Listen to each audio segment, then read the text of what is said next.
Hello' everyone, কি খবৰ আপোনালোকৰ? বহুত দিনৰ পিছত এটি ৰেচিপি ভিডিঅ' আগবঢ়াইছোঁ।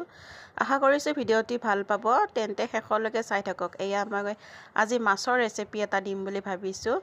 আৰু প্ৰথমে মই কেৰাহীখন গৰম কৰি মাছ 3 পিচ ভাজি লৈছোঁ ধুনীয়াকৈ। আৰু এই মাছ ভাজি ৰৈ যোৱা তেলখিনিতে মই ধুনীয়াকৈ আজি মই মাছৰ তৰকাৰীখন বনাম।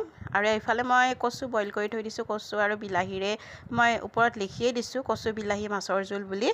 আৰু ইয়াতে মই গৰম তেলখিনিতে 3 খিলামান তেজপাত দি দিছোঁ। তাৰপিছত মই আনফালে কাটি ৰাখিছোঁ পিঁয়াজ আৰু জলকীয়া। ডাঙৰ পিঁয়াজ এটা দিছোঁ আৰু জলকীয়া মই কেঁচা আৰু পকা দুই ধৰণে লৈছোঁ। যোনে যিমান খায় সিমানখিনি দিব। তাৰপিছত মই 1 চামুচ আদা নহৰুৰ পেষ্ট দিছোঁ। তাৰপিছত ডাঙৰ চাইজৰ বিলাহী এটা দি দিছোঁ। তাৰপিছত এইখিনি ভালদৰে ভাজি তাৰপিছত পিটিকা কৰি থোৱা কচুখিনি মই দি দিলোঁ। আৰু এইখিনি মই 5 মিনিটমান ভাজিম। আৰু 5 মিনিটমান ভাজি ইয়াতে মই অকণমান কুহুমীয়া গৰম পানী দি দিম। আপোনালোকে নৰ্মেল ঠাণ্ডা পানী দিলেও হ'ব। তাৰপিছত ভালদৰে এইখিনি